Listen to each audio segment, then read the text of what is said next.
Assalamualaikum. We are starting the class. In the start, I am showing the threshold for March 2021.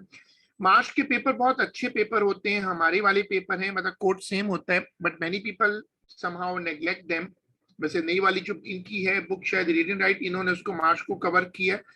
जितने ज्यादा questions करें उतना आपका exposure होता है. A2 वैसे भी थोड़ा थोड़ा पेपर करते रहे तो वो आहिस्ता आहिस्ता उस पर बहुत अच्छी ग्रिप आ जाती है. I want to show the threshold for paper 4 and paper 5. This is a 100-mark paper, and for A grade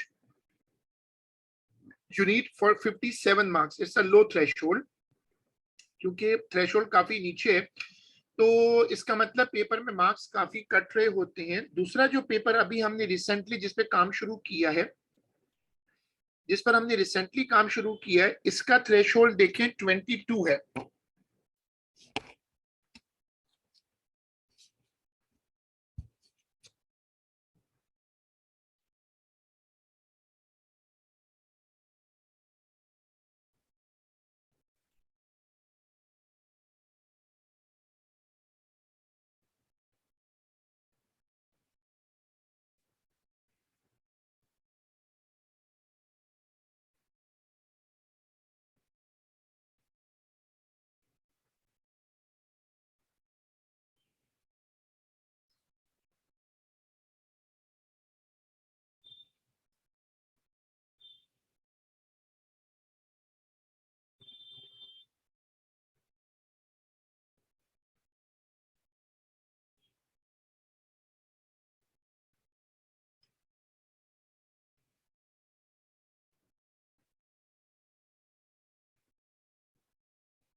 सब लोग आज का पहला पेपर खोलिएगा. इन पेपर्स का मैंने लिंक ग्रुप पे डाल दी है. वैसे तो ये उसमें से भी सर्चेबल हैं. अगर तुम लोग रीड एंड राइट साथ रखे हुए हो ना, तो रीड एंड राइट से भी सर्च हो जाएगा क्योंकि उन्होंने मार्च के पेपर इंक्लूड किए हैं.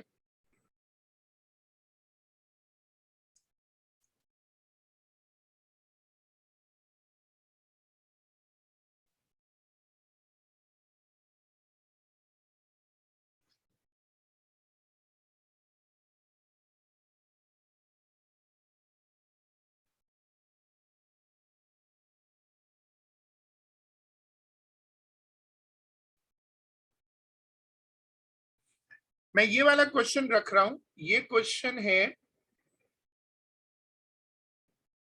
मार्च 21, पेपर है 42 और क्वेश्चन नंबर 6 पढ़ो. State a similarity between the gravitational field lines around a point mass and the electric field lines around a point charge. दोनों फील्ड्स रेडियल होती हैं. जब तुम ऐसे बनाते हो ये, तो इसको कहते हो तुम इलेक्ट्रिक फील्ड.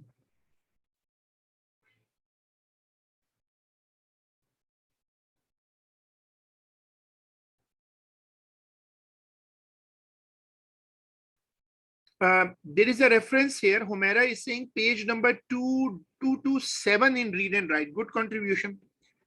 चलो जल्दी से करो, इससे पहले पुप्पो आ जाए तो फिर हम काम डाइवर्ट हो जाते हैं. तो दोनों फील्ड्स रेडियल होती हैं. ग्रेविटेशनल फील्ड भी रेडियल होती है और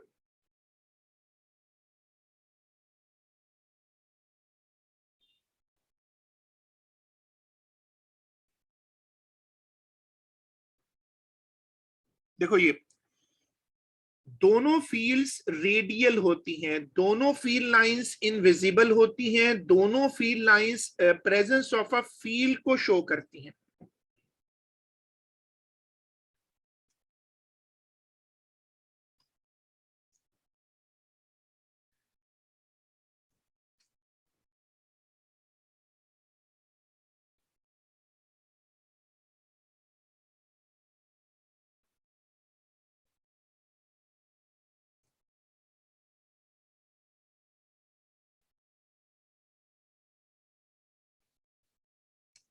इसकी एग्जामिनर रिपोर्ट आई ट्राई कि मुझे मिल जाए तो मैं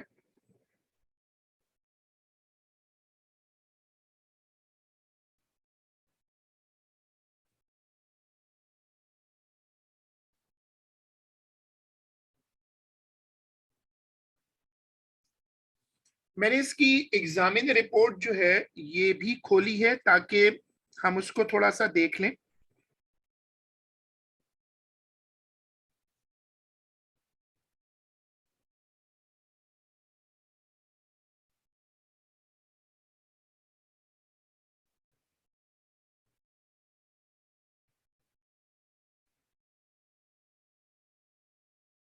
we are on question number 6। ये आ गया 6। चलो पढ़ो। देखो एग्जामिनर रिपोर्ट पढ़ने का टाइम तो लगता है but it's very helpful. A large number of candidates answered a different question from the one asked here and discuss the field strength rather than the field lines, or those who did attempt to describe the field lines, many did describe them as radial, but a number then contradicted this by describing them also as uniform or parallel। ये बात obvious है ना कि radial कहने का मतलब फिर uniform तो नहीं हो सकता, रेडियल कहने का मतलब फिर पैरेलल भी नहीं हो सकता। तो अगर आपने रेडियल बोल दिया तो फिर यूनिफॉर्म और पैरेलल नहीं कह सकते। तो ये उसने बड़ी अच्छी डिस्क्रिप्शन दी है, आंसर्स में उसने मार्किंग भी की कि गलती क्या हो रही थी उसमें। चलो अब इसमें तुम लिख दो पार्ट ए का answer, the two field lines are radial. The two field lines, मैं इसकी बात कर रहा हूं इस वाले पार्ट की, the two field lines are radial. फिर इनका फेवरेट स्केच आ गया। The variation with radius r of the electric field strength E due to an isolated charge sphere in a vacuum is shown।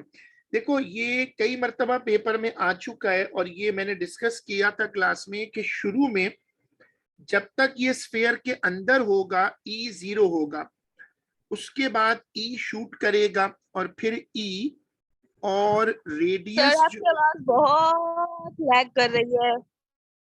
बाकी लोग बताएं कि मेरी आवाज लैग कर रही है, वरना फुप्पो के पास शायद इंटरनेट नॉर्मल आ सिस्टम। रही है सर। हाँ नॉर्मल है। आवाज कट रही है। नहीं कट रही सर, नॉर्मल है। नॉर्मल है तो फुप्पो फिर आप बेटा अपना 500 रुपए एक्स्ट्रा खर्च करो, इंटरनेट सही लगवा लो यार। तुम या तो मोबाइल डेटा से चलाती हो क्लास या तुमने बराबर पड़ोस में किसी का इंटरनेट चोरी किया हुआ, ऐसा कुछ है।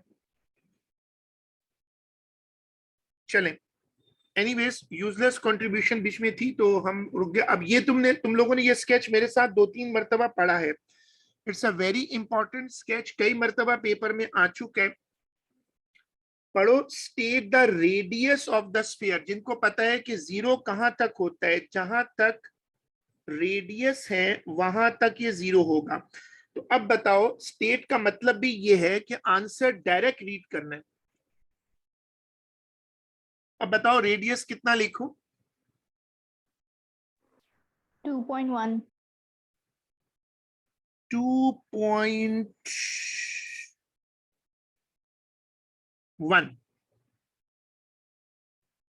क्वेश्चन अगर तुम्हारे सामने रीड एंड राइट है तो उसमें कंपेयर करते रहना। Calculate the charge on the sphere. अब चार्ज कैसे कैलकुलेट करें, ये गया है 1.3 तक।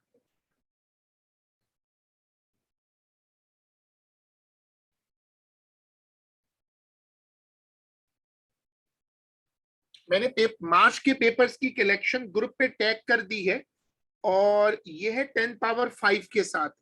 तो तुम लोग डेटा बना लो और रेडियस तुम अभी निकाल चुके हो। कह रहा है चार्ज निकालो, फॉर्मूला होता है E is equal to K Q upon R square. Q को सब्जेक्ट बनाता हूं तो E आर स्क्वायर अपॉन के। अच्छा, we have an answer 6.4 times 10 power minus 9। k की वैल्यू है 9 इंटू 10 टू द पावर 9 और e की वैल्यू मैं ले रहा हूं 1.3 टाइम्स 10 पावर 5।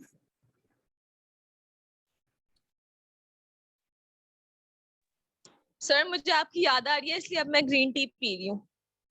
अच्छी बात है बेटा, लेकिन ग्रीन टी आपने वहां कॉलेज से तो नहीं उठाई ना, मेरी वाली साशे वहां से उठा ली हो। नहीं सर मुझे आपकी वाली नहीं पसंद, मैंने ट्राई की थी, मुझे पसंद नहीं आई, कुछ थोड़ा टेस्ट आपका अजीब सा है। Good, useless contribution. चले अब देखो कि मेरे पास आर की वैल्यू थी 1.2, और अब आप लोग मुझे करके दें क्यू की वैल्यू निकाल के दें। एक बच्चे ने ऑलरेडी आंसर डाला है, वो भी चेक कर लें और बाकी लोग करें।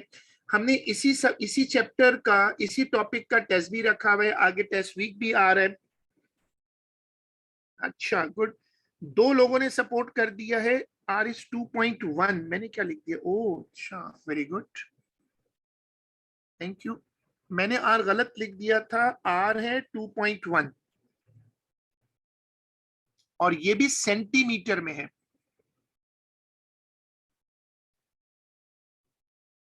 चलो सारा डेटा डालो। दो तीन बच्चों ने आंसर बताया है, जो हमेशा बता रहे होते हैं, लेकिन कोशिश करो कि सब अपनी कंट्रीब्यूशन पुट करो।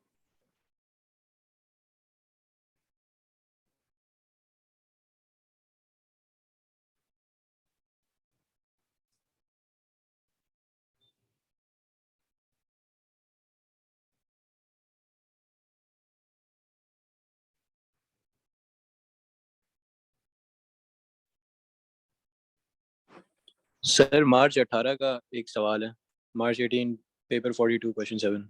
अब तुम इसको अगर होल्ड कर लो, क्लास खत्म होगी ना तो तुम रुक जाना, और भी कोई रुकना चाहे तो रुक जाए। इनके पास एक क्वेश्चन है मार्च 18 का, वैसे आज हम मार्च कर रहे हैं, हो सकता है वैसे ही सीक्वल में आ जाए, और अगर नहीं आ सका तो तुम क्लास के बाद 5 मिनट रुकना, तो हम सबके लिए डिस्कस कर देंगे, रिकॉर्डिंग में तो आ ही जाएगा। अल्लाह करे हम ना आ सके, ओके आमीन। सर, ठीक है। ये देखो फिर वो बददुआएं दे रही बच्ची, अजीब यार।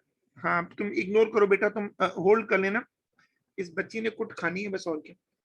6.4 टाइम्स 10 पावर 9, दो तीन लोगों ने अब सर्टिफाई कर दिया है, तो 6.4 into 10 to the power -9, using the formula for the electric potential due to an isolated point charge, determine the capacitance। अच्छा वो कौन सा फॉर्मूला है इसी चैप्टर में, इलेक्ट्रिक फील्ड स्ट्रेंथ में, जिसमें कैपेसिटेंस, अभी वो फॉर्मूला हमने उस तरह किया नहीं है। एक्चुअली इलेक्ट्रिक पोटेंशियल का एक फॉर्मूला है जो अभी हमें कैपेसिटर में करना है। तो ऐसा करते हैं कि इसको डिस्कस कर लेते हैं। Q सी वी होता है ना फॉर्मूला, फॉर्मूला होता है Q = और V का फॉर्मूला आप लोगों ने पढ़ा है KQ/R।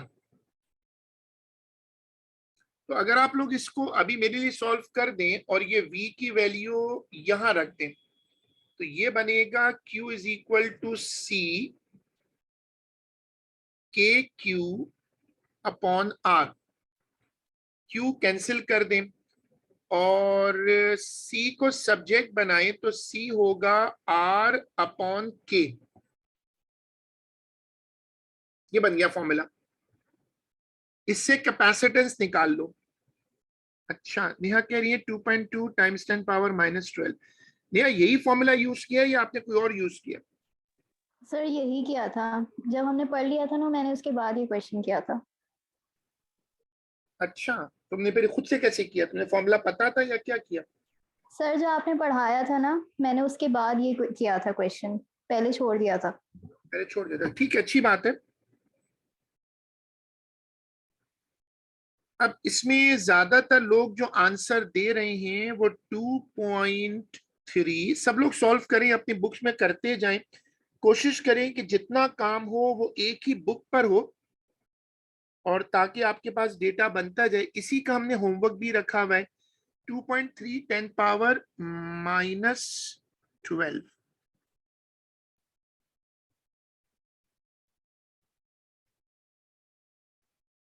सही है।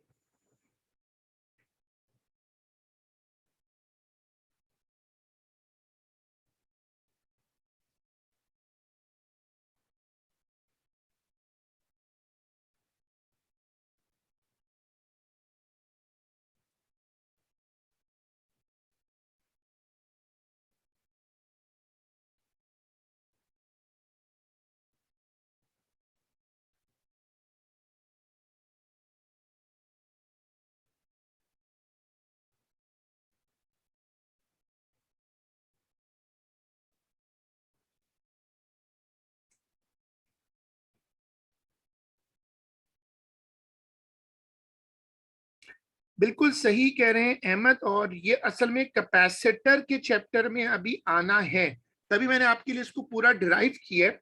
ये A2 में होता है, फॉर्मूलाज डेरिवेशंस आप इसमें कनेक्टेड होती हैं। असल में ये फॉर्मूला अभी हमने किया नहीं है।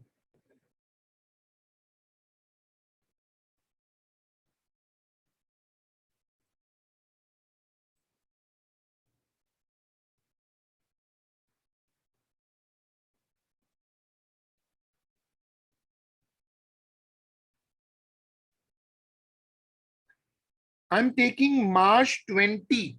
मैं मार्च 20 वाला पेपर मैंने सामने रखा है। मार्च 20 वाला पेपर है 42। अगर आप लोग मुझसे पहले सर्च कर लो और आपको ये पेपर का कोई सवाल अगर है तो मिल जाए तो मुझे बता दीजिएगा। Question number read and right पे रिफ्लेक्ट होना चाहिए।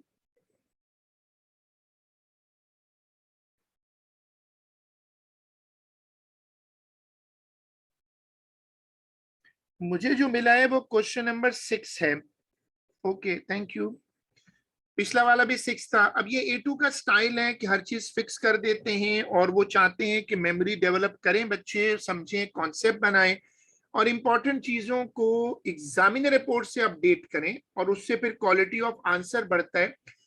Two positively charged identical metal spheres A and B have their centers separated by a distance of 24 centimeter as shown.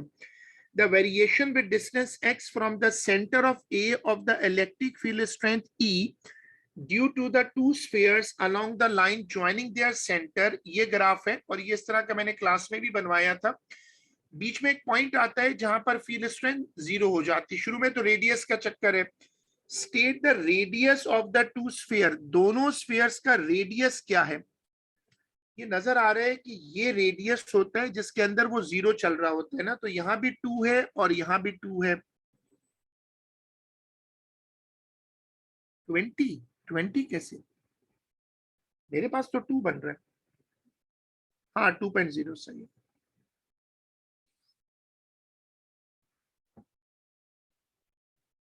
ठीक है, got it, perfect. 2 is the answer, 2 centimetre is the radius. और ये जो concept है ना, कि ये बार बार concept आता है, ये वाला कॉन्सेप्ट कि जब आप स्फीयर के अंदर होते हैं तो आपके पास जो रेडियस होता है वो ही आपका 0 ई फील्ड का रीजन होता है, उसके अंदर ई फील्ड 0 रहती है। The charge on a sphere A is 3.6 into 10 to power minus 9 coulomb. Determine the charge QB on a sphere B.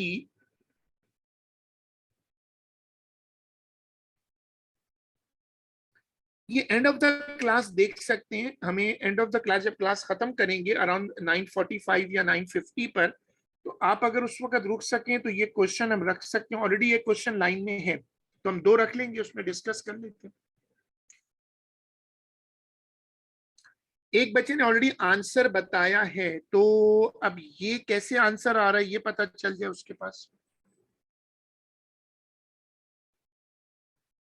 Working थोड़ी सी समझा दें, अगर आप ग्रुप पे बता सकते हैं या स्क्रीन पे लिख के बता सकते हैं, एनोटेशन पे बता सकते हैं तो एनोटेशन में बता दें। जी सर, मैं ऐसे ही वर्बली बता देता हूँ। एट 16 सेंटीमीटर सर वो ई ए और ई बी इक्वल होंगे ना, तो सर क्यू के क्यू अपॉन आर स्क्वायर और के क्यू अपॉन आर स्क्वायर को इक्वेट कर देंगे उनके रिस्पेक्टिव चार्जेस रख के और रेडियस रख के, सेपरेशन रख के, तो आंसर आ जाएगा। दोनों इक्वल होंगे तो तुम क्या ये वाली पोजीशन की बात कर रहे हो, 16 वाली? Yes sir. तो ये पोजीशन क्यों ले रहे हैं हम लोग, क्या इसमें रीजन क्या है? सर क्योंकि इस पे ओवरऑल जो आपकी दोनों की ई फील्ड इक्वल होगी ना, क्योंकि आपका नेट 0 आ रहा है। अच्छा, यहाँ पर असल में हम किसी भी तरफ से निकाले तो आंसर दोनों इक्वेटेबल हैं। ये लॉजिक समझ में आ रही है? तो दोनों की इलेक्ट्रिक फील्ड स्ट्रेंथ को इक्वेट कर दें और इक्वेट करके फिर उसको उस पॉइंट पे ले आए। ये कह रहे हैं कि आप इस पॉइंट पे आ जाएं जहां पर दोनों तरफ से इलेक्ट्रिक फील्ड स्ट्रेंथ बराबर है, जो मैंने क्लास में बताया था, जिसको नल पॉइंट भी कहते हैं। तो अगर हम इसको इक्वेट करें तो दोनों ई फील्ड्स बराबर हो जाएंगी। ई का फॉर्मूला क्या यूज करो? E is equal K to Q upon R square. R square.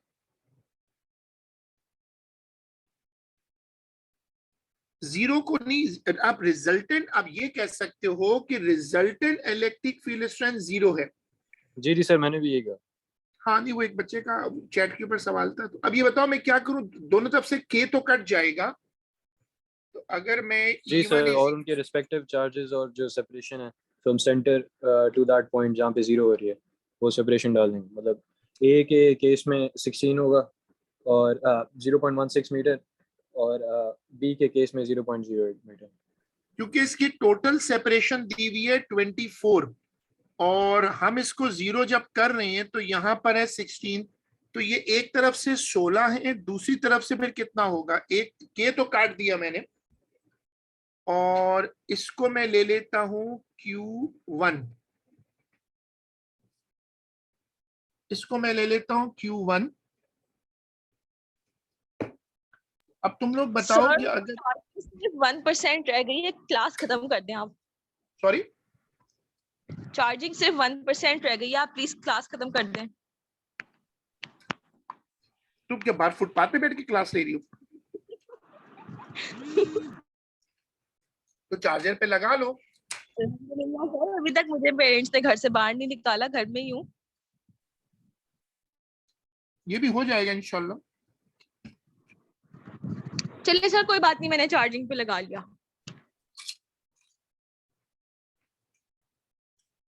चलो भाई, अब ये बताओ,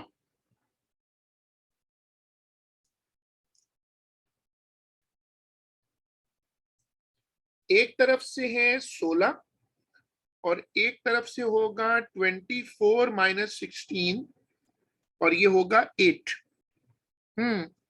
ज्यादातर लोगों का आंसर 9 इंटू 10⁻⁻9 आ रहा है।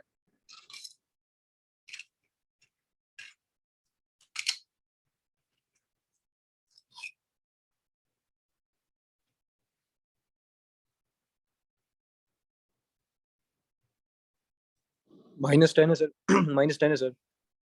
-10 आएगा। Yes sir.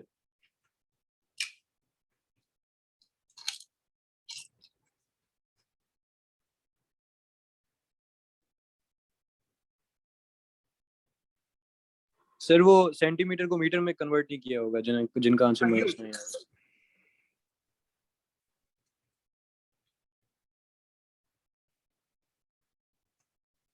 sphere B is removed. Use information from B to determine the electric potential on the surface of sphere A. वो कह रहे हैं उसने स्फीयर बी को तो हटा दिया टोटल ना, स्फीयर बी पूरा हट गया। अब वो कह रहे तुमने जो पीछे इंफॉर्मेशन निकाली है, तुमने निकाला क्या basically, determine the charge on B. 1620 volt, ये अब determine the electric potential on the surface of the sphere A. तो पोटेंशियल का फॉर्मूला वैसे तो होता है V is equal to KQ K upon R। On R, तो इसमें Q रखेंगे QB वाला, इसमें ये वाला Q क्यों रखें? नहीं सर, ए वाला रखेंगे ना सर,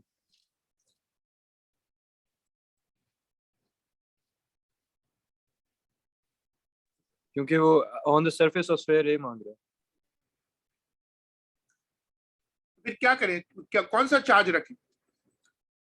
सर ए वाला ना, क्योंकि वो बोल रहा है कि determine the electric potential on the surface of sphere A.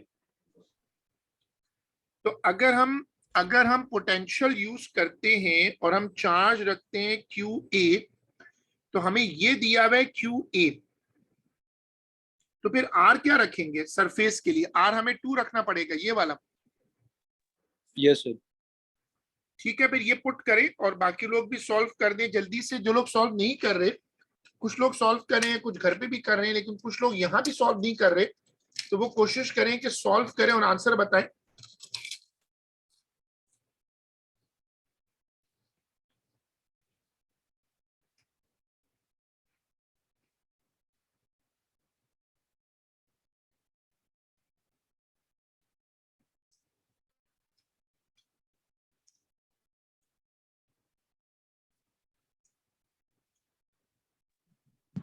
Sir क्या अभी तक कोई थ्योरी क्वेश्चन आया है या सिर्फ न्यूमेरिकल्स ही चल रहे हैं? मेरा ख्याल है सिर्फ न्यूमेरिकल्स चल रहे हैं। ज्यादातर A2 में डोमिनेंट तो न्यूमेरिकल्स ही होते हैं। जो थ्योरी होती है वो भी मेमोरी बेस्ड होती है। थ्योरी आती है लेकिन मार्च के पेपरों में नजर आ रहा है, अभी तक तो नजर आ रहा है कि कम है। अच्छा बताओ, calculate the capacitance of sphere A. ये जो फॉर्मूला भी पीछे डिराइव किया था वो कॉल कर लो।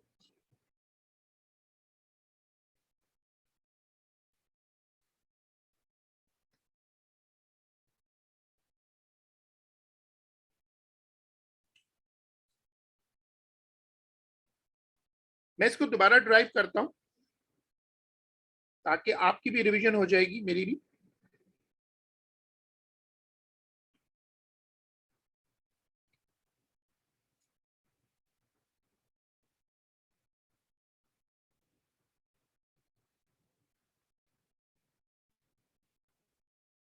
ये फॉर्मूला है 2.2 10 पावर -12। ठीक है, बाकी लोग भी इसको जरा सॉल्व करें। एक आंसर मिला है मुझे। सर अगर हम इसको पूरा ड्राइव ना करते और डायरेक्टली C/Q/V कर लेते तो तब भी सही था ना, क्योंकि V हमने ऊपर कैलकुलेट किया था। हाँ बिल्कुल, बिल्कुल परफेक्ट है, आप बिल्कुल सही कह रही हो। मैं तो इसे प्रैक्टिस के लिए कर रहा हूँ।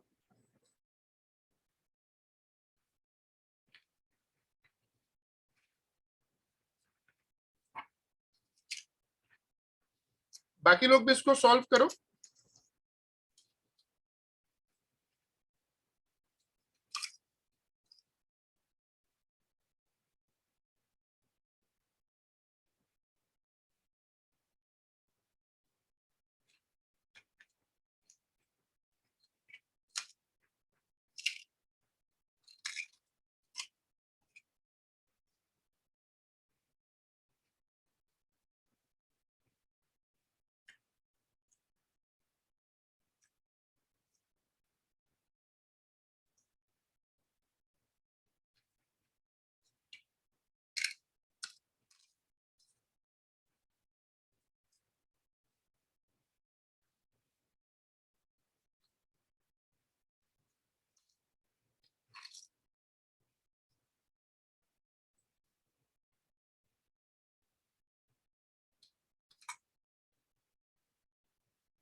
I am putting the next paper for today, मार्च 1942।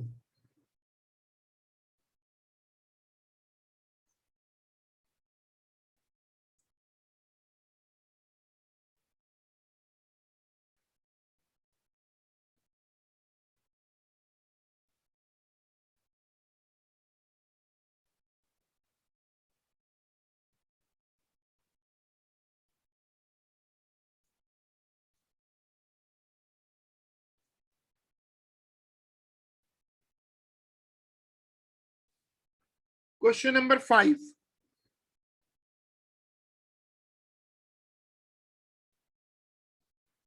इंशाल्लाह रिकॉर्डिंग विल बी शेयर्ड। चलो, what is meant by an electric field? It's a space around a static charge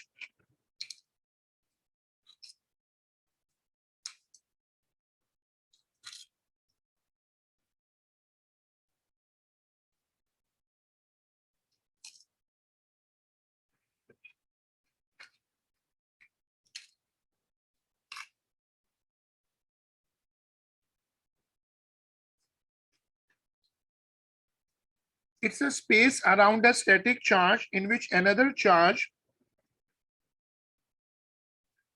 experiences a force of attraction. Region of space, good.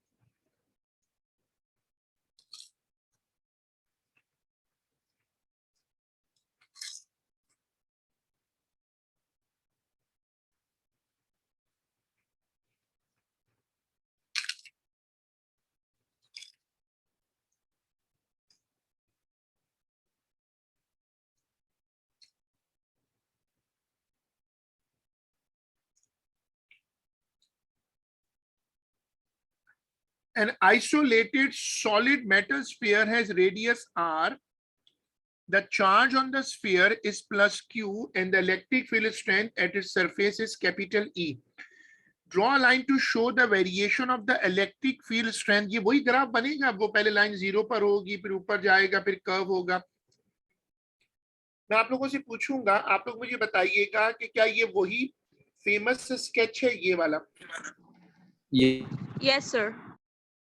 और इसको फिर हमें कैसे पता कि 0 कहां तक लेके जाना है? रेडियस तक. तो आप लोग बनाओ.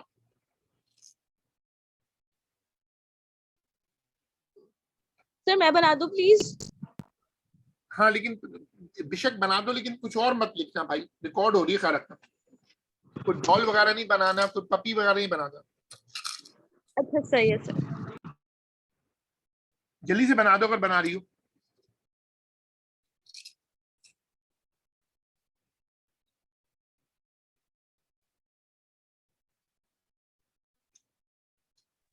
एक मिनट सर मैं बना रही हूँ. सही.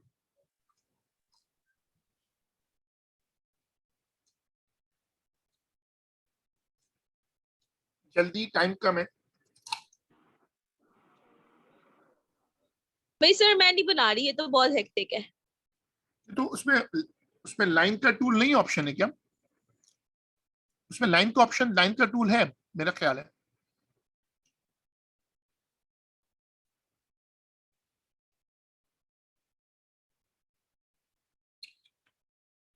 बहुत ही लिपस्टिक से बनाया तुमने क्या?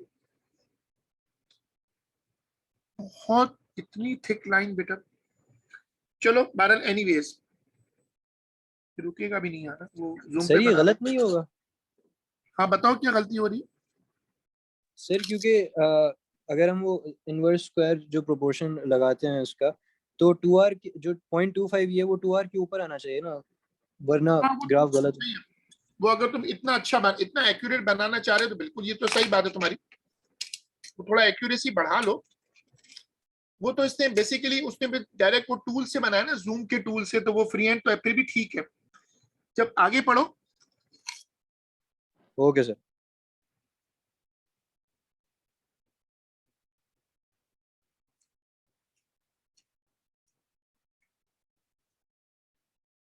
The sphere in B has radius r. Electric breakdown in a spark occurs when the electric field strength at the surface of the sphere exceeds this voltage. Maximum charge that can be stored on the sphere before electrical breakdown occurs.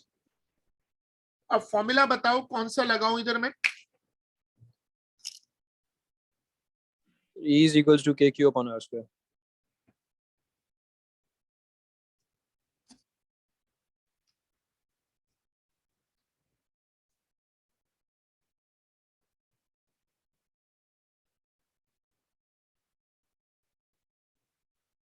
ये वाला formula लगा लेते.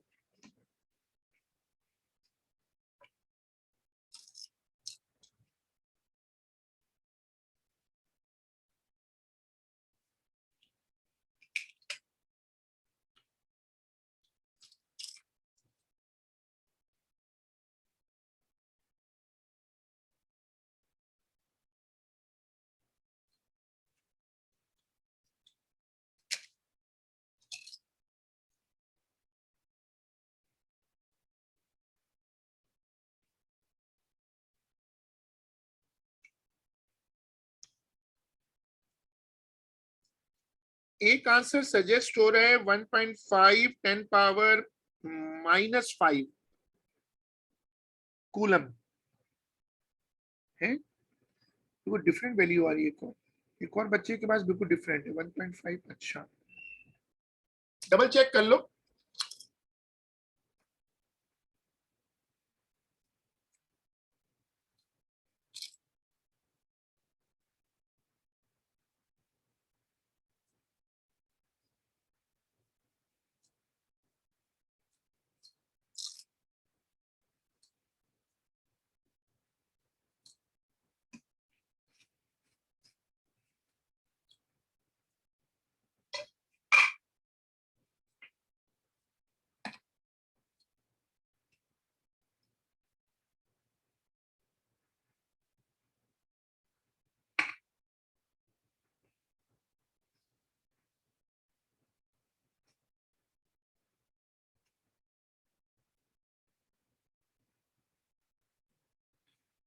ज्यादातर लोगों के पास 1.5 10 power -5 आ रहा है।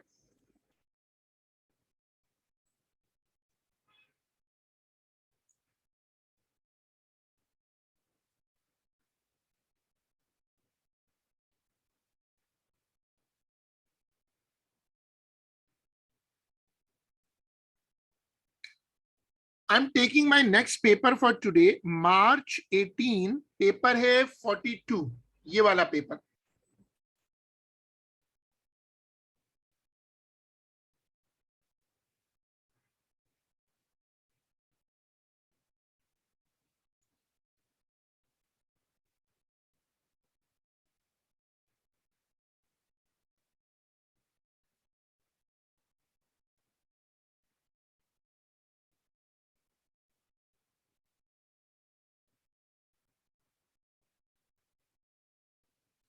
इसमें इलेक्ट्रिक फील्ड का क्वेश्चन सर क्वेश्चन 7 है। क्वेश्चन 7 पे आया भाई। अच्छा,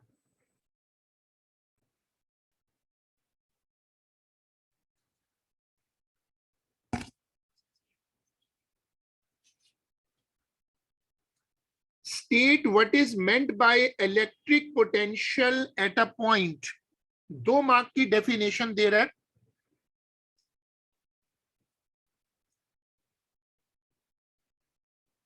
हाँ, लेकिन वो शुरू में भी दैट पॉइंट रखो ना, electric potential at a point. Definition क्या थी? Electric potential at a point in which electric potential at a point at which electric potential at a point is the work done per unit charge, is the work done per unit charge to bring the charge from infinity to that point। शुरू में भी charge का जिक्र करना पड़ेगा ना। इन electric potential at a point, the centers of two charged metal spheres A and B are separated by a distance of 44। इनका favourite है ये भी। Movable point P lies on the line joining the centers of the two sphere। Point P is a distance x from the center, the variation with distance x of the। एक तो इतनी English लिखने का पता नहीं। मुझे तुम वैसे पूछ लो, हैंड रेस का तो समझ नहीं आ रहा। सर नहीं सर, आप बोल सवाल पढ़ रहे थे तो इसलिए मैंने नहीं पूछा। सर ये जो डेफिनेशन लिखी हुई है जो ऊपर वाली इलेक्ट्रिक पोटेंशियल वाली, इसमें वर्क डन पर यूनिट पॉजिटिव चार्ज लिखेंगे या हाँ, वर्क डन पर यूनिट ये चार्ज? वैसे ये एक और बच्चे ने भी मुझसे पूछा, तो इसकी किसी ने एग्जामिनर रिपोर्ट चेक की है। वैसे तो पॉजिटिव चार्ज पुराने पेपरों में तो कहीं नहीं था, मतलब ये इशू नहीं था इनका। लेकिन ये क्यों, अगर दो तीन लोगों ने पूछा है तो इसकी एग्जामिनर रिपोर्ट किसी ने देखी है? ये है 18। सर पॉजिटिव चार्ज का एक अलग से मार्क होता है। किसका? पॉजिटिव चार्ज का? जी, उसने मेंशन किया होता है अलग से पॉजिटिव चार्ज। मार्किंग स्कीम की बात कर रही हूँ? जी सर। अच्छा,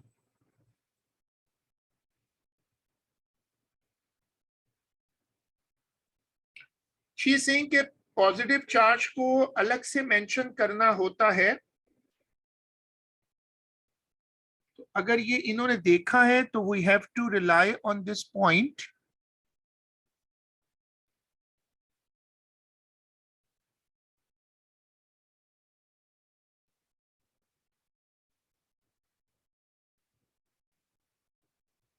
मैंने इसकी एग्जामिनर रिपोर्ट खोली है।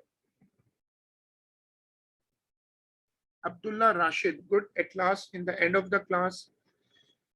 Most candidates were able to gain some credit here for the meaning of electric potential. However, the ratio of work done per unit charge was not clear in many responses। हमने वो तो clear की है।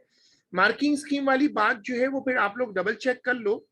पुरानी में तो नहीं था, अब इन्होंने अगर उसको रखा है तो we should mention per unit positive charge. 2 लोगों ने कंफर्म किया कि मार्किंग स्कीम में पर यूनिट पॉजिटिव चार्ज का जिक्र है। सो वी शुड रिलाई कि this is the right thing. चलो, ये ग्राफ आ गया। Use figure 7.2 to state and explain whether the two spheres have charges of the same or opposite sign। ये जो graph बना हुआ है ये पोटेंशियल का ग्राफ है। ये पहली लाइन सीधी है क्योंकि स्फीयर के अंदर अंदर जब तक चलेगा जब तक स्फीयर के अंदर होगा जो v होता है अंदर तक रहते रहे तो वो कांस्टेंट होता है। उसके बाद पोटेंशियल ड्रॉप हुआ, फिर वापस आ गया, और ये वो पोर्शन है जब आप दूसरे स्फीयर के अंदर हैं।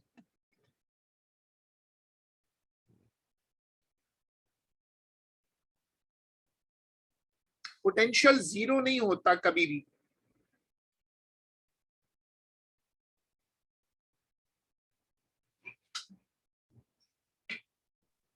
सर एक क्वेश्चन है। बोलो।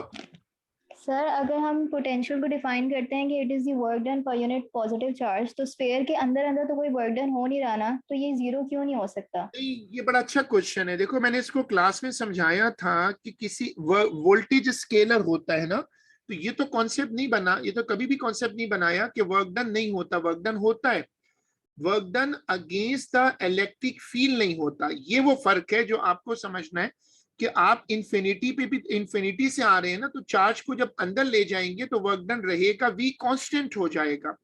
कांस्टेंट वर्क डन होता रहेगा क्योंकि अंदर फील्ड तंग नहीं करती, तभी स्फीयर के अंदर अंदर रहे तो इलेक्ट्रिक फील्ड स्ट्रेंथ जीरो होती है, तो वो आपको तंग नहीं करती। यही वो रीजन है जिसकी वजह से आप अगर सोचें तो जब आप फॉर एग्जांपल प्लेनेट है हमारा, अगर आप उसके सेंटर पे पहुंच जाएं तो ग्रेविटेशनल फील्ड स्ट्रेंथ जीरो हो जाती है, वो उसके अंदर जाने पर हो जाता है। तो ये v कांस्टेंट है, v जीरो नहीं होगा, e जीरो होगा। अब इसको जरा देखते हैं कि एग्जामिनर क्या कहता है। पढ़ो। कहता है कि ओनली, ये मुश्किल पार्ट लग रहा है इसका मतलब, only a minority of candidates give a correct explanation for why the two charges or of the same sign in terms of the sign of the potential due to both being positive.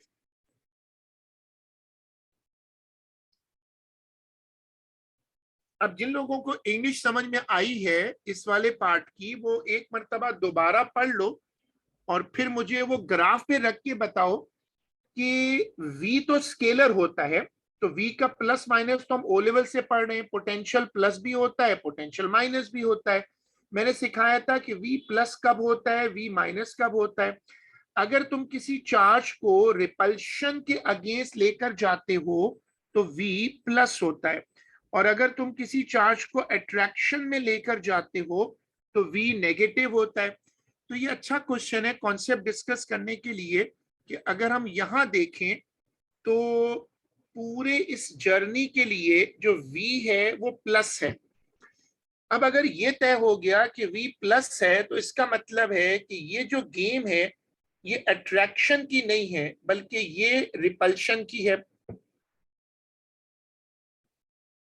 और इसीलिए हम ये कह सकते हैं कि दोनों spheres जो हैं वो सेम चार्ज के, या तो दोनों प्लस है या दोनों माइनस है। ये अच्छा क्वेश्चन है, मतलब इसमें स्केच भी है, वैरायटी है। पढ़ो। A positively charged particle is at rest on the surface of sphere A. The particle moves freely from the surface of the sphere A to the surface of sphere B. अच्छा. Describe qualitatively variation, if any, of distance x of the speed of the particle as it moved from 12 to 25. अब ये 12 to 25 का क्या issue है? 12 जो है वो आएगा यहां पर कहीं होगा 12 ना, और 22 जो है ये जो बिल्कुल बीच का नंबर है ये तो 25 है, और ये कह रहे हैं 25 तक, यहाँ 12 है, 12 और इसके बीच में होगा 15, उससे पहले कहीं 12 है, 25 के ऊपर लग रहा है कि ये टर्निंग पॉइंट आ रहा है। हाँ, जो 12 है वो सरफेस ऑफ द स्फीयर ए है, बिल्कुल सही है।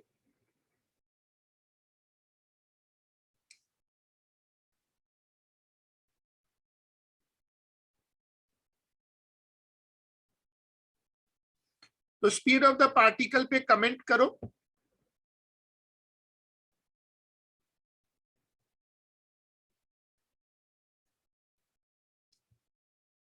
ये भी मुश्किल पार्ट है। स्पीड ऑफ द पार्टिकल पे कमेंट करो, पढ़ो। This part proved very challenging and was generally only well answered by stronger candidates। वो जो स्पेशल मखलूक होती है A star वाली candidates, many candidate discuss potential rather than speed। ये एक एरर नजर आ रहा है कि हम भी उस तरफ जा रहे थे अभी।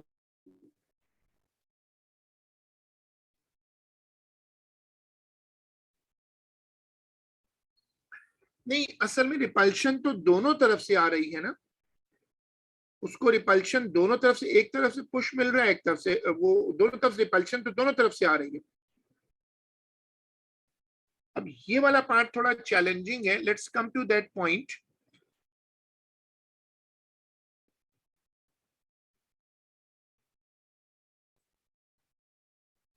ये पोजीशन है, सरफेस ऑफ द स्फीयर से जा रहा है surface of the sphere B की तरफ।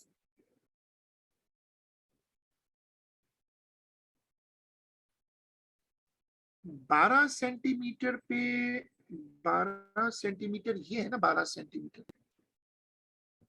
हाँ, 12 सेंटीमीटर पे वो अभी निकलेगा, उस सरफेस से निकल रहा है ना।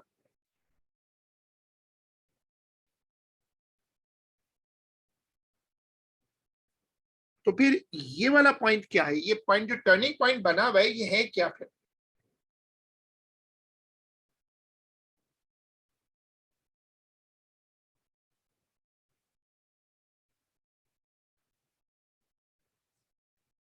जल्दी बताएं। मोइज, आप हो हमारे साथ? अगर आपने आपने आपने स्पेशली इस क्वेश्चन का मेंशन भी किया था, और ये क्वेश्चन वाकई बहुत अच्छा क्वेश्चन है। जी सर। सर अभी मैं सोच रहा हूँ, तो सर पीछे मार्किंग स्कीम में आंसर इंक्रीजेस दिया हुआ, तो पहले समझ नहीं आ रहा था, अब समझ आ गया। ये जो ग्राफ है सर, इससे हम डिटरमिन कर सकते हैं कि दोनों के चार्जेस ऑपोजिट हैं। जो स्फेयर्स होंगे उनके ऑपोजिट चार्जेस होंगे, तो जब आपका पॉइंट जो है स्फेयर ए से निकलेगा, स्फेयर बी की तरफ जाएगा, तो वो अट्रैक्ट होगा बेसिकली स्फेयर बी से, तो उसकी स्पीड बढ़ेगी। अट्रैक्ट अट्रैक्ट क्यों होगा?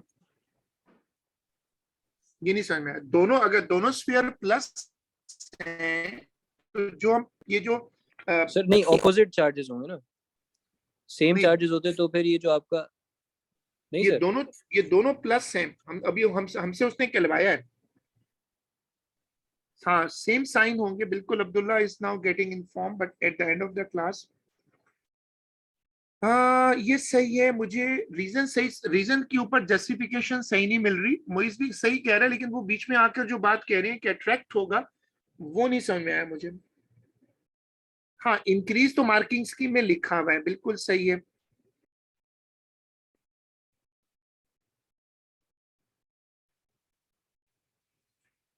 वो अगर तुम लोग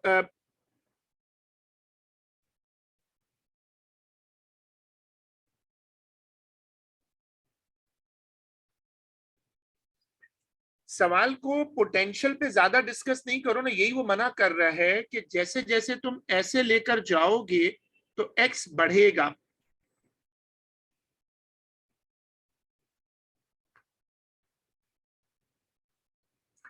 ये बिल्कुल सही है जो आपने बोला है अबीर ने, तभी उसने जानबूझ के 15 उसमें, सॉरी 25 पे कट ऑफ दी है। 25 तक तो स्पीड बढ़ेगी, और 25 के बाद जब वो सामने उसका बड़ा स्फीयर आ जाएगा जो उसको रोक रहा होगा, तो ये अगर हम यहाँ पर एक पॉजिटिव चार्ज रख दें तो बात समझाना आसान है कि पीछे से रिपल्शन मिल रही होगी। चूंकि वो भी ए के करीब था, तो ए से स्ट्रॉन्गर रिपल्शन होगी, तो स्पीड बढ़ेगी।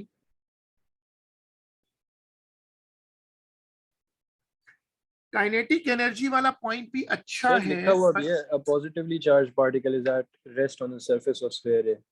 हाँ हाँ बिल्कुल, स्टोरी में मैंने तो उसको ऑलरेडी रख दिया ना वहां। जी जी सर। सही है। हाँ, टर्निंग पॉइंट के बाद स्पीड डिक्रीज करेगी, ये बात सही है, लेकिन हमें तो 25 से आगे नहीं जाना ना, वो उसके करीब आ जाएगा। तो ये सही है, सब लोग एक सही कॉन्सेप्ट तक पहुंच गए कि देखो ये जो पोर्शन है ये वाला, इसमें पोटेंशियल कम हो रहा है। अगर आप इस बात को गौर से देखें ना, इस पॉइंट में पोटेंशियल कम हो रहा है, यानी एफर्ट कम हो रही है, तो स्पीड बढ़ रही है। नहीं, ये नहीं बोलना चाहिए, ये तो खतरनाक होगा। बस आपको उसने कहा स्पीड, तो आप बोल दें स्पीड इंक्रीजेस, बस इतना बोल दें। passes through x is equal to 26। अब मैं इसकी बात कर रहा हूं। हाँ, लेकिन वो देखो मार्किंग स्कीम तो घर बैठ के बना रहे हैं ना, हमें वहां इसमें जो अगर आप कर्व को देख के डिसाइड कर रहे हो फिर तो सही है। हाँ, 27 to 31, 27 to 31 में वो स्पीड स्लो डाउन कर जाएगा, मतलब बढ़ रही होगी डिक्रीजिंग रेट पे। आप अगले पार्ट पे आ गए हो, फिर सही है। आई थॉट कि आप पिछले वाले पार्ट पर हो। नहीं, वो कंफ्यूजन ये है कि वो इसका जिक्र कर रहे हैं, ये वाला सॉरी, इसका। जब वो 26 से गुजरेगा तो उसकी स्पीड एक हाईएस्ट टर्निंग पॉइंट पर होगी। 27 से 31 स्पीड बढ़ेगी, लेकिन डिक्रीजिंग रेट पे बढ़ेगी। अब बताओ 32 का क्या होगा? सर स्पीड 26 पर मैक्सिमम क्यों है? नहीं, मैं मैक्सिमम नहीं कह रहा, मैं कह रहा हूँ टर्निंग पॉइंट पर आकर वो अब उसकी जो ए वाला स्फीयर है उसकी रिपल्शन मैक्सिमाइज हो चुकी है, अब वहां से बी की रिपल्शन शुरू हो रही है।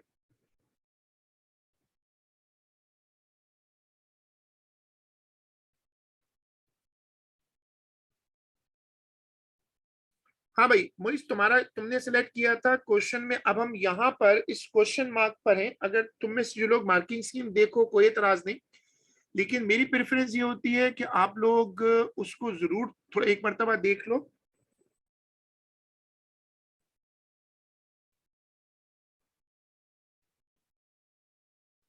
सर मेरे ख्याल से वो उसकी जो वेलोसिटी होगी वो जीरो हो जाएगी, क्योंकि वो स्फेयर बी के सरफेस पे आके बैठ जाएगा शायद। स्फीयर बी पे आके तो उसको रुकना है, क्योंकि वहां तो पोटेंशियल खत्म हो जाएगा। बाकी लोग बताओ 32 दूसरे स्फीयर की सरफेस है, तो वहां पर क्या होगा? कांस्टेंट हो जाएगी। पोटेंशियल तो कांस्टेंट हो रहा है, उस पॉइंट पे पहुंच के पोटेंशियल कांस्टेंट हो रहा है, वर्क डन भी कांस्टेंट हो जाएगा। वर्क डन काइनेटिक एनर्जी का चेंज होता है, क्योंकि इलेक्ट्रिक पोटेंशियल एनर्जी लेते नहीं है। हाँ, स्लो डाउन वाली बात तो ठीक है, लेकिन 32 पे क्या होगा? 32 पर सर मार्किंग स्कीम में लिखा है स्पीड स्टिल डिक्रीजिंग। 32 जब वो रीच करेगा तो 32 से आगे तो वो पोटेंशियल कांस्टेंट हो गया, फिर वो कांस्टेंट स्पीड से उसको जाना चाहिए। आप कह रहे हो कि मार्किंग, अच्छा लफ्ज रीचेज है, रीचेज, हाँ ठीक है ठीक है ठीक है, ये लफ्ज लिखा है रीचेज। जब रीच करेगा तो उस वक्त स्पीड कम हो रही होगी। अगर 32 से आगे जाते हैं तो स्पीड कांस्टेंट हो जाएगी, क्योंकि 32 जो है ना वो है ये वाली पोजीशन। जब वो स्पेयर पे पहुंच इसके अंदर जाएगा तो वी कांस्टेंट हो जाएगा, इसके अंदर चला गया तो फिर ये वाली पोजीशन होगी। चलो अब ये वाला पार्ट कर दो। नहीं, मिनिमम और मैक्सिमम कहना खतरनाक होगा अब्दुल्ला, ये नहीं करते। The particle has charge this much coulomb and mass this, what is the maximum speed of the particle? अब इसको कैसे करेंगे जल्दी बताओ, टाइम खत्म हो गया। सर वो delta we Q delta we को इक्वेट कर देंगे काइनेटिक एनर्जी से, क्योंकि उससे हमारे पास वर्क डन भी आ जाएगा। W is equal to Q delta V, और दूसरा फॉर्मूला होता है delta W is equal to delta EK is equal to half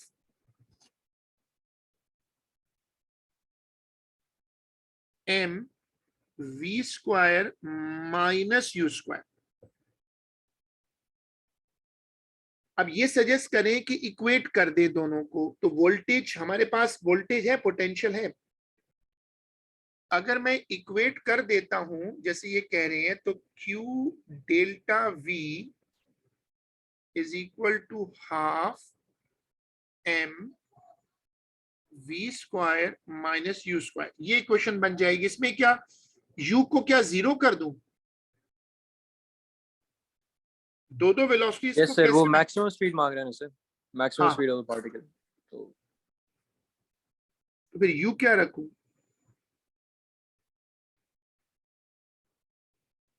sir मैंने डायरेक्ट 1/2 mv स्क्वायर ले लिया और v निकालना है तो फिर सबको लेफ्ट साइड पे लेके जाके अंडर रूट में ये डाल दो। पार्टिकल जो शुरू में, ये पार्टिकल शुरू में रेस्ट पे था तो u 0 हो जाएगा, वो मसला नहीं है।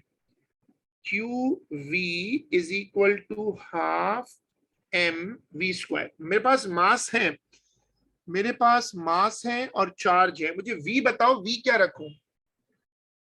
सर डेल्टा v रखना है तो फिर 2.14 माइनस 1.43। ये बेसिकली जो ग्राफ है, अगर मुझे डेल्टा वी निकालना है तो ये पार्टिकल यहां से यहां तक गया है, तो आप कह रहे हो कि मैं ये पोजीशन और ये जो पोजीशन है, ओहो गलत मार्क हो गया,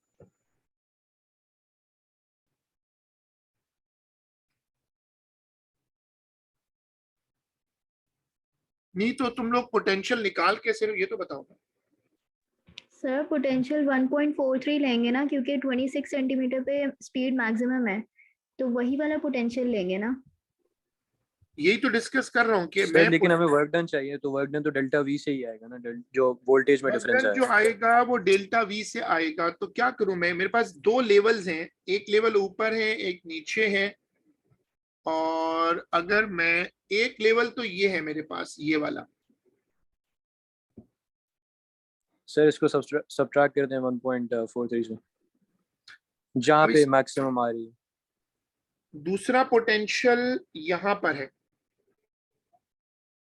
और अगर मैं इसको कहता हूं V1, इसको कहता हूं V2, तो एक सजेशन ये है कि इसको माइनस कर दें,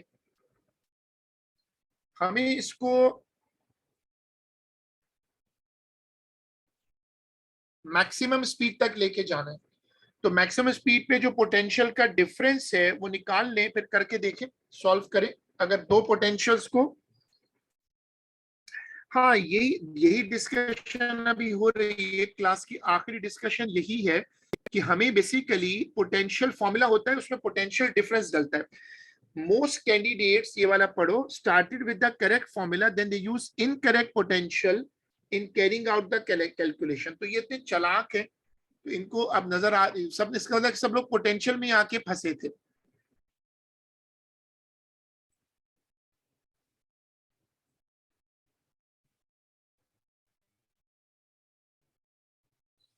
अब मुझे बताओ, क्लास का टाइम खत्म हो गया है, कि मैं पोटेंशियल्स को माइनस करूं, क्योंकि जो फॉर्मूला है वो उसमें होता है Q डेल्टा V। अब डेल्टा V के लिए मेरे पास दो पोटेंशियल्स हैं, उनको माइनस कर दो और पुट करके आंसर निकाल दो।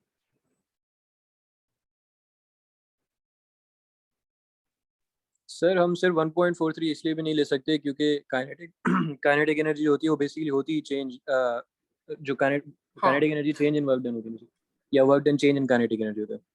बिल्कुल, और उसमें यहां पर भी मैंने इसीलिए ना, यहां पर भी डेल्टा E के लिया है, यहां पर भी डेल्टा W लिया।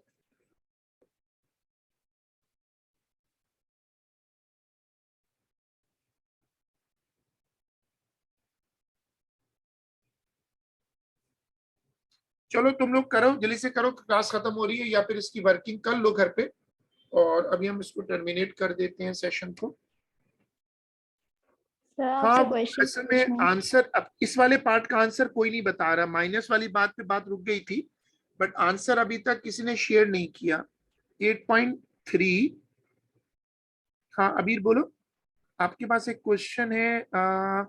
हाँ लेकिन अभी आज अनफॉर्चुनेटली टाइम खत्म हो गया है बिल्कुल ना, तो आप इसको कल के लिए रख लो प्लीज। इसने जो एक क्वेश्चन रखा था मोइज ने, वो तो लकीली डिस्कस हो गया, बट आज हमने माशाल्लाह या तो पुप्पो सो गई है, किसी ने को डिस्टर्ब नहीं किया, तो क्लास हमारी आज पूरी 1 आवर से भी ऊपर चली गई है, 1-2 मिनट। एनीवेज हम क्लास को यहीं तक रोकते, कल अगर हम रखेंगे तो कल चूंकि अगले दिन कॉलेज भी होता है तो शायद जल्दी रखें, तो मैं मैसेज कर दूंगा ग्रुप पे। हाँ मेरा भी प्लान जल्दी रखने का, संडे को मुझे भी लेट सूट नहीं करता एक्चुअली। हाँ दोपहर, लेकिन बहुत जल्दी रखूंगा तो लोग सो रहे होते हैं ना, तो लेट्स डू इट, जो भी होगा रिकॉर्डिंग तो इंशाल्लाह मिल जाएगी, तो आप उस पर देख लीजिएगा। लेकिन लाइव ही सबसे अच्छा होता है, जो कम से कम कुछ तो इंटरेक्शन होना। एनीवेज इट्स ओवर, हम इसको इंशाल्लाह अगली क्लास में डिस्कस करेंगे। अल्लाह हाफिज। अल्लाह हाफिज़ सर। अल्लाह हाफिज।